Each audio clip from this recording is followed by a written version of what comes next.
Howdy, everybody. My name's Jim, and wow, I haven't done this in a while. Uh, and the reason was that Colleen, my sister, and we haven't been getting answers to our questions uh, to those dead people in the afterlife.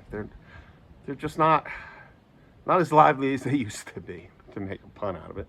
Uh, just a quick recap. What we do is we put digital recorders. I like Sony just because I'm used to working with it. We put digital recorders strategically around our houses. She does in Pennsylvania, and I do it here in my house in Panama. And we ask questions, sit real quiet, give them a few seconds to answer, and then we ask another question. We only do a few questions. The whole study, what we call the whole study takes 4 minutes. It's the tedious part is listening to the answers. And we always get conversation with these people. They just don't, they haven't been answering questions. So what we did this time was we asked directly, we asked why.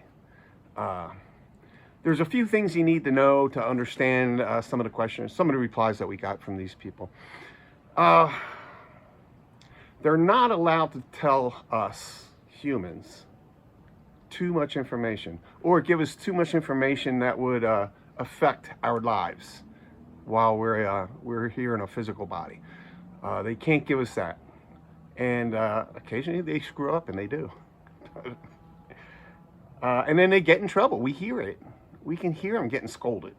So that's part of, that comes up today.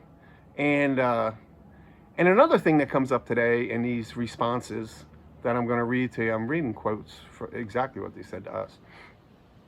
There's different levels in the afterlife. And it's based like an educational thing. Some people some people are just higher level than other people. And they've just either been around, they've had more lives, they've been around a long time, whereas the lower level people perhaps haven't been around very much. And as we move through the world, us living people, we bump into people. I bet you know somebody who's probably a higher level person, and then I can think of a few that are definitely lower level people. But yeah, that's a thing. So that's going to pop up today too. So yeah, I put the recorders around this house.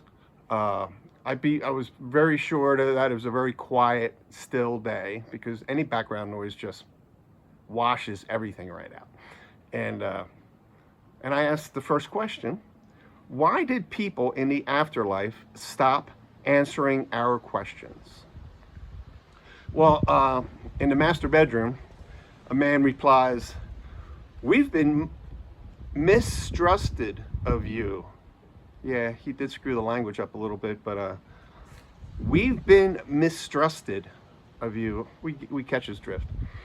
In the spare room, a man replies, "Try to prevent you and her." But he doesn't finish his thought. Try to prevent you and her. Try to prevent us from what? Maybe they don't like us doing these videos. I don't know.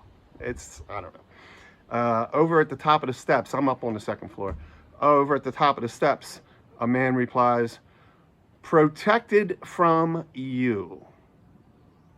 Again, I'm not sure what to make of that. But he's saying that he is protected from me. I guess that's a good thing. Why did people in the afterlife stop answering our questions?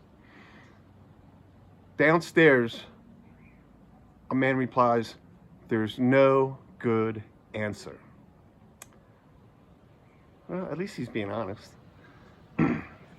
For a fact, we always repeat the question. And I repeat the question again. Why did people in the afterlife stop answering our questions? And the only guy that responds on the repeat of that question is a guy in the bedroom. "You'll be fine, we'll be fine." That's kind of telling. All right, so another question that I ask. Where have those folks gone? Downstairs, a woman, out with the dictators all of the time, she says. Out with the dictators all of the time. This is where levels are coming into play, I believe. A man at the top of the steps. All of our lives, we've been rejected, he says. All of our lives, we've been rejected. Kind of sad. And right in the middle of the kitchen, the guy says, I don't know if you have to know this. So there he is being very, very careful. I asked, where had those people gone? And he responds, I don't know if you have to know this. All right, the last question on this subject. How can Colleen and I help? In the bedroom, a man slowly says, you can bring my coat tonight. I think it's a joke. I think he's just messing. And a man at the top of the steps, you don't have to help, he says to us. Okay. And his neighbor right next to him, though, as somebody help. So I don't know where that's going either. I repeat the question. In the bedroom, a man says, I don't know. And in the spare room, a real loud person, whatever. Hopefully, we're on a roll, and I can crank some more stuff out for you. You take it easy until I get on here again.